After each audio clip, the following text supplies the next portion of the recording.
We need a plan for economy and security that puts Canada first. But despite the fact the Prime Minister has known for years that Trump was threatening these tariffs, and for 3 weeks that President Trump had won the election, the only plan he has is a Zoom call.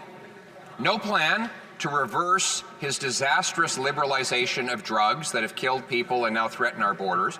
No plan to fix the broken borders that he caused. No plan to cancel the tax increases that will drive billions and many jobs away. Where's the plan to put Canada first? Instead of panicking and falling back on slogans like the Leader of the Opposition, we rolled up our sleeves and we're getting to work. We're working with all the premiers, pulling together in a Team Canada approach, because that's how we defend Canadian jobs from coast to coast to coast.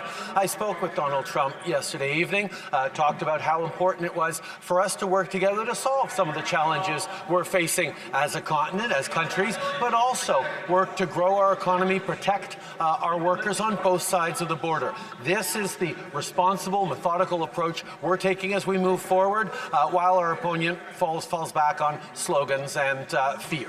He spoke with the incoming president, and moments later, Mr. Trump put out a tweet slapping a 25% tariff on Canada. So that worked about as well as the Prime Minister's efforts on Buy America and softwood lumber, which continue to be penalized, even though the previous Conservative government got both of those things lifted. Now move over to drugs. The Prime Minister's disastrous legalization and liberalization of drugs has the Americans worried, in addition to costing 47,000 deaths in Canada. Where's the plan to stop the drugs and keep our border open to trade?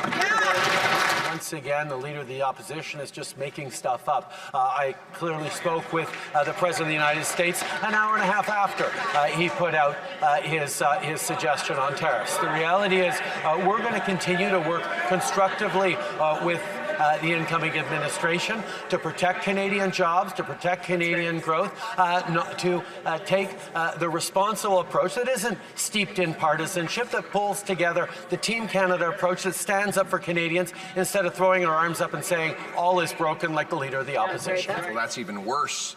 The statement went out promising tariffs before they even got a chance to speak. It's kind of like him backing down on Buy America and backing down on softwood lumber, Mr. Speaker.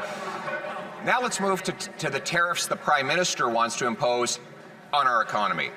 Quadrupling the carbon tax to 61 cents a litre would cripple our economy. New tax increases on work and energy would do likewise, sending hundreds of billions of dollars south of the border. Now that Canadians are facing this economic crisis, will he at least cancel his plan to hike taxes so we can save jobs? We see once again the Leader of the Opposition flailing and inventing stuff to try and fit his preferred attacks into his priorities. The reality is we're going to continue to work constructively with the incoming administration to do what Canada and the U.S. have always done: create prosperity together, protect jobs on both sides of the border as we grow the economy. When it comes to drugs, Mr. Speaker, we've taken serious steps on that and will continue to. If the Leader of the Opposition is suggesting he wants to recriminalize marijuana, let him just say that. Donald Trump's threats of tariffs could threaten hundreds of thousands of Canadian mortgage-paying jobs. The only thing a bully responds to is strength. So where is our plan to fight back? Where is the war room? Where is a concrete plan to bring our issue before CUSMA? Why isn't the Prime Minister fighting like hell for Canadian jobs? Hear, hear, hear, hear. Rather than panicking, we're engaging in constructive ways to protect Canadian jobs like we have before. I don't think the idea of going to war with the United States is what anyone wants. What we will do is stand up for Canadian jobs, as we have before, as we will continue to. Stand up for the prosperity we create when we work together. Stand up for the challenges that we're facing, that we're protecting Canadians from. There is work we can do together. That is the work we will do, seriously, methodically, but without freaking out the way the Leader of the NDP seems to be.